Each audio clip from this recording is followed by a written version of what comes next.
വിചാരിച്ചു. പക്ഷേ സംസാരിച്ചു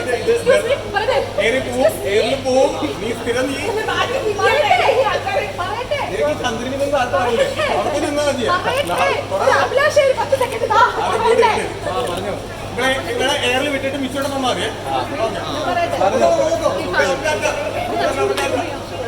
പിന്നെ ബർത്ത്ഡേ വിചാരിച്ചു. ബർത്ത്ഡേക്ക് കേക്ക് വരെ മുറിക്കാൻ വന്നില്ല. അവിടെയായിട്ട് ഇവിടുത്തെ കാര്യമല്ല. അതെ, ആ സമയത്തിട്ടാണ്. എന്നിട്ട് വീട്ടിൽ എനിക്ക് വിഷമായി. അപ്പോൾ എൻ്റെ കുഞ്ഞ് മനസ്സിലായി തിരിച്ചു. പിന്നെ ഞങ്ങൾ അങ്ങനെ കമ്പനി ചെയ്യാനൊരു ടണലുണ്ട്. ഇപ്പോൾ അറിയാലോ, അവൻ്റെ ഉള്ളിൽ പവർ റൂം തന്നെ നെക്സ്റ്റ് ടണൽ ടണലിൻ്റെ ഉള്ളിൽ അതിൻ്റെ ഉള്ളിൽ അടിപൊളിയായി. നന്ദനയും കുറച്ച് സംസാരം കുറയ്ക്കേണ്ടതാണ്. ഞാൻ പറഞ്ഞ അപ്പോൾ സങ്കടം